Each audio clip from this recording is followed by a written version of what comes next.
Hi everyone, I'm Irene from Leafing Around, and I am a chronic for chronic disease. I can't stop buying plants.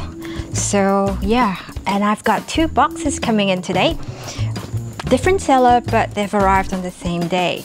So what better than to share the joy of opening up a plant mail with you. Okay, so we start off with the smaller box first because I think I've got begonias in here, and as you know, they're pretty diva and I hope they're okay. Wow, this is very, very secure.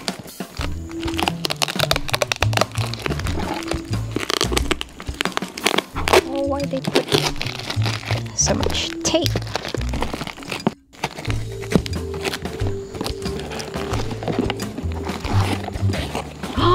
Oh, okay.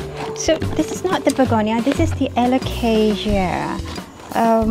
That originates from the Philippines. It is known as. Oh wait. Okay. So here is what it looks like. Let me check out all the newspaper.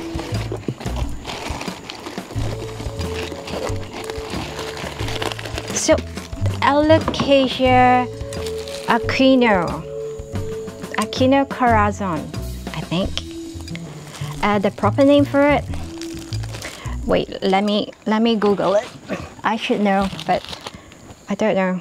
So, according to Google, this is Alocasia heterophylla. Alocasia heterophylla. I'm so glad to have this. I had a much bigger one. About a year ago, this is what the plant I had looked like. And today, that plant has become this. So yeah, I'm not sure what's wrong, but all I have left is one leaf and one stump here that I'm trying to grow, and hopefully it will survive. And so I felt like I have to have a backup, you know, in case this one doesn't make it. And so that's what prompted me to buy this.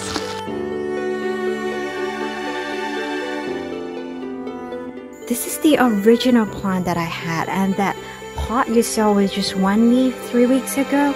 Well, that leaf has gone, and in its place it sprouted a beautiful new leaf that's just absolutely perfect. And then the stem that I showed you that looked like just twig, much to my surprise actually, it has grown one leaf and then another leaf is on its way. So yeah, I'm really happy that I'm able to revive this plant. On the other hand, this Alocasia, the new one that came in the plant mail, well, it died. Like a comet blazing across the evening sky, gone too soon.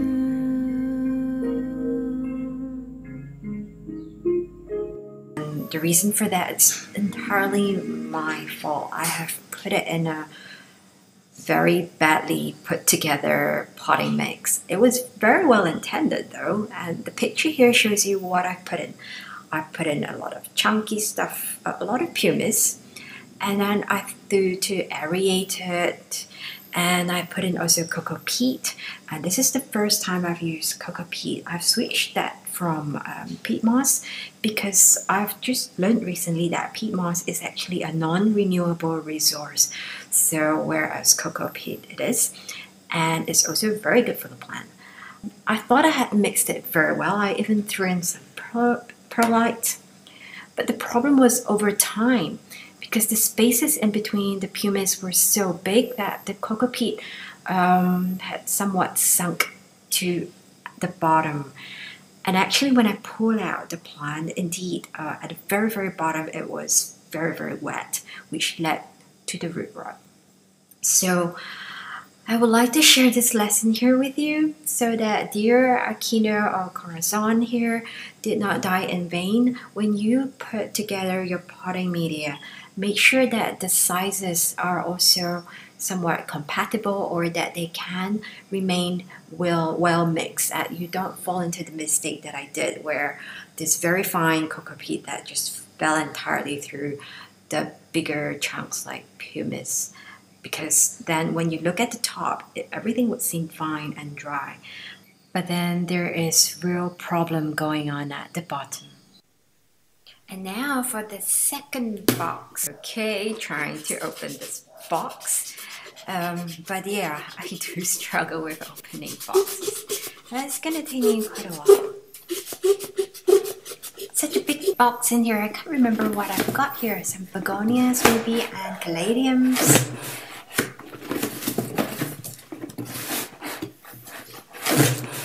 They're doing okay after the journey. You know how diva begonias can be. Okay, so we see here like a Ziploc bag of sort.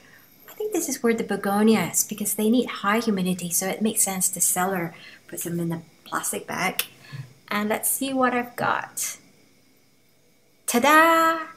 It's some polka dot begonia that I do not know the ID for, and I just fell in love with it when I saw it online because it's got, well, dots, and I basically have a thing for dotted begonias. The leaves, as you can see here, they have holes, they are thorn. Do I mind?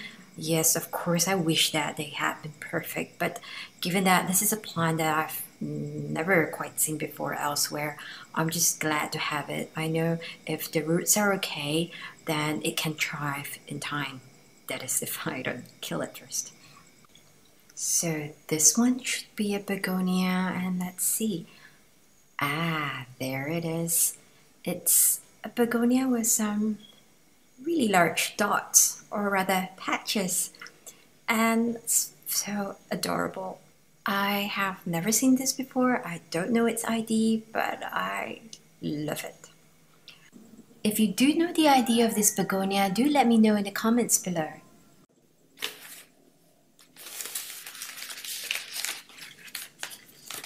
Alright, so we have here the leaves looking a little bit weathered, but I think it's all good. This is Caladium Gingerland.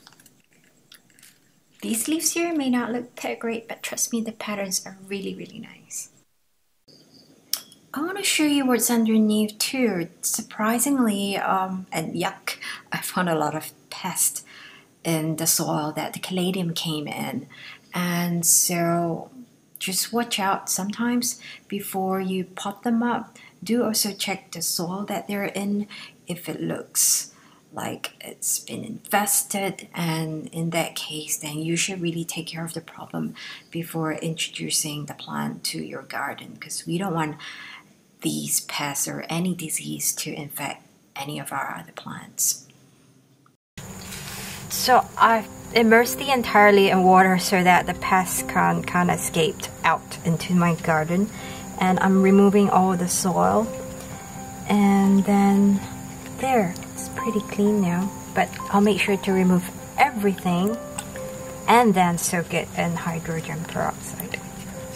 So I want to show you here, I don't know if you could see pests swimming around, but there are also white bits. I think these could be fungal infection or some kind of other infection that's going on. And now to get rid of the excess whatever that's left, so that we have a really clean and almost sterile plant.